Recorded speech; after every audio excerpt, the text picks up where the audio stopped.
Hi everyone, this is Michelle here. I'm the co-founder and product designer on Naru, and I'm here to debrief the Naru Newsletter edition 4. So welcome, and we're very happy to have you here and to catch up with everything that's been going on in the past month. There is also a giveaway at the end of this video or article if you're reading it, so stay tuned. First of all, last month's updates.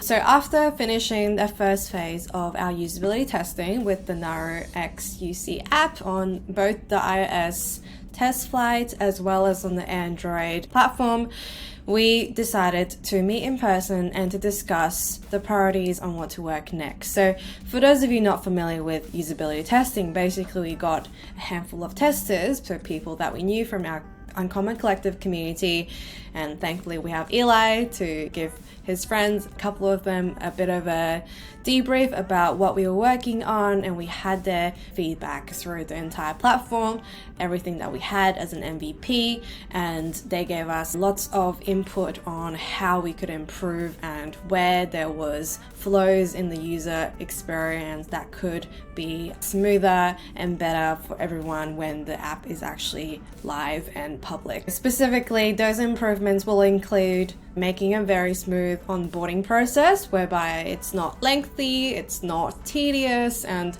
those things that are really detrimental to a user's experience when they start launching the app and only have 2 minutes to download and sign up for an account. We wanted to make sure people could get into the platform ASAP, especially as founders and creatives, and we all know we don't have that much time on our hands, and focusing on onboarding is super important. So we want to nail and perfect that before we go public and just before any other testing. So that's top of our priority list. We will focus on that.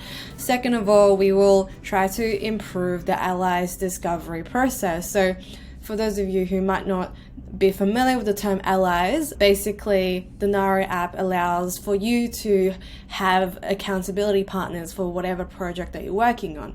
So for example, if you're working, say, on a cooking project or on a running project, and project being a broad term that we use for any specific goal in your life, whether it's a startup or a personal goal, something that you're working on and actively trying to pursue.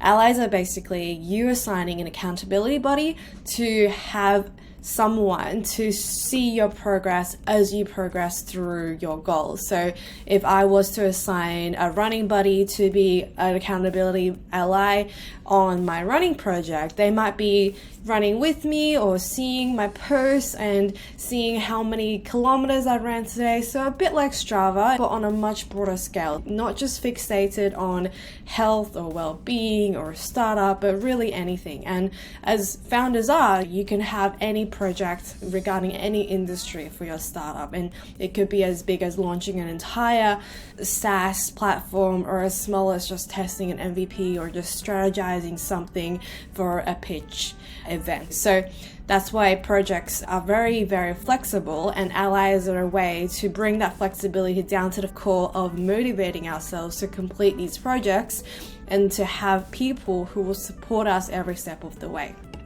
And of course, there will always be UX improvements. So improvements will probably include making resources a lot more accessible, having more tutorials on the app, so as users are going through it for the first time, they're not bombarded by too many things that they find too foreign. So we want to really handhold users and make that experience really smooth.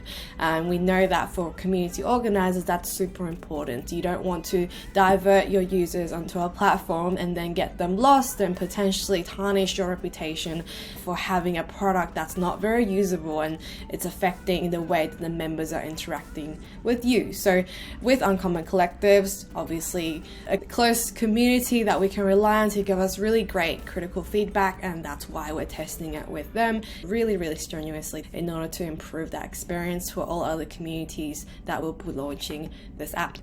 And of course, to add on top of that, we have the clubs feature. So this is the biggest thing that we're working on with Naru and UC, and really important for our MVP. If we don't have this feature, we cannot go public because this is a unique selling proposition. So you might be asking, what are clubs? Well, clubs are a way for founders, creatives, or any member of your community to share a similar goal in a small group, and I'd say maybe less than 7, you could go 5, but basically you don't want too many people in there, and you don't want people to feel lost in a club because they need to be knowing every single person in the club, they need to share the same goal in the club, they need to be very, very interactive in the club in order to gain the most out of the reason why they're there. For example, if founders and creators were using it for a program or a course like a mastermind, some of the benefits that they might get include sharing a milestone. So for example, if the club is designed around a stage in the founder journey, basically phases in which the founder is expected to go through, clubs will basically take every step of that journey and create small groups, small supportive teams, and get founders and creatives to attend these clubs and to go through achieving their milestones, achieving their goals, bringing in their own projects, and basically these club members as their accountability buddies, as their allies. This is something unique to Uncommon Collectives as well. Eli knows people drop out from specific courses or give up on their ideas because there is no continuous process in this journey where they are supported every step of the way. A lot of people go to accelerator programs and after that they have all this momentum, but then the next day nothing happens. They're not getting all that feedback anymore. The next day they're not close in contact with a lot of the people there anymore. With Naru and UC, if you attend a club and the goal for that club was to gain your first 100 customers, or maybe validating the MVP, you might have milestones that are set out by a mentor in that club to help you reach that goal. And obviously once you've achieved those milestones, you are eligible to then go to the next step of that founder journey and the next. So we hope that this continuous process and support along the way with a small group will increase that intrinsic motivation and extrinsic motivation for all founders and creators to feel like they are working on something that matters and they are supported. And the next selling point of clubs, and something that I've also mentioned, is mentors. So like traditional classes and programs or courses that you might attend online, clubs will be supervised by a mentor, and this person will be carefully selected by the community, for example by Uncommon Collective. They could be in charge of preparing exclusive resources for the other members of the club, or scheduling an event on a regular basis, for example to frame around specific topics, industry topics or startup topics. These topics will be formed to be relevant to these club members. They will be available for one-to-one check-ins or questions or advice seeking, so every single member is able to reach out to these mentors and have that one-to-one advice seeking relationship where they're able to depend on this mentor and try to get to know and debrief everything that they're working on to have strong guidance. And founders and creators will have that mentor as their most reliable accountability partner. For mentors, obviously this gives them the opportunity to pay it forwards to the people who's helped them along the way too, because one day these people that they're mentoring could be in their position and could be helping the next generation of founders. And now the third point that I want to make about clubs and also about this whole platform entirely is accountability. So I mentioned the importance of having clubs in a very small group. 5 to 7 maximum. We know communities love to gather a lot of people in one group. Thousands and thousands of members in the one Facebook group or in the one Slack channel or in the one Discord server, but that doesn't work. Large groups are basically the culprit in creating disengaged and silent audiences who do end up feeling quite alone, even though there are so many people on the one channel. People don't feel like they're connected to anyone else. And if you've ever attended an event or a conference where you go alone, you have to make at least 1 or 2 friends to feel like you belong. So to allow every member of this group to be heard and seen, small groups are created to foster this engagement between members and to create an environment of basic vulnerability and honesty and trust. See, these are 3 key emotions that bring humans closer together and that fundamentally a lot of social platforms out there lack. And because starting a business, as we all know, is a very, very personal journey that could include all sorts of factors from self-improvement to family to financial constraints. We are all going through very tough times, and having that vulnerable environment to share everything that you're going through and to feel validated about the hard work that you're putting into your project is very important. And so clubs are this safe space to really allow founders and creatives to experiment, to fail gently, and to build that self-confidence. If you are interested in supporting us, you can.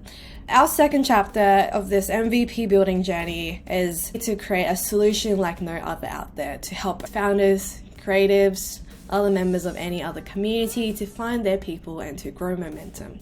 So we will be launching clubs as well as all these improvements to our beta testers mid-July, and if you're interested to become one of those valuable app testers, please click on the sign up link in this article. Also, if you're interested in becoming a mentor and you have expertise in a certain industry, or maybe you've started your own business before or grown it or scaled it, Eli at Uncommon Collectors is looking for passionate mentors to be in charge of his clubs along that founder journey, and we will be needing mentors from every single stage. So as long as you're interested in teaching a group of other founders and creators in creating their own passion and living their dream, building their own passion-filled business, you're more than welcome to reach out to Eli. Please DM him, please email him, just reach out to him and he will be very happy to get you on board.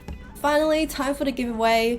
If you're a first-time founder or creative and you have an idea and you have challenges along the way, just comment in the article about your story. And we want you to share your answer to your followers in LinkedIn. We want you to tag us, we want you to share this newsletter, and you will be entered in the draw to win 3 months of free Uncommon Collective Pro membership on the Naru app once it releases.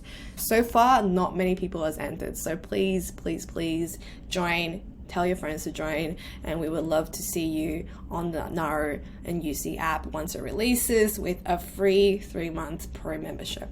So happy sharing, happy storytelling, and as you see, there's so much plans for this coming month, and I'm really happy to share this with you in a visual form, and hopefully this works in creating a more engaged audience who knows who the voice is behind Naru. Thank you so much for listening. I'll see you next time.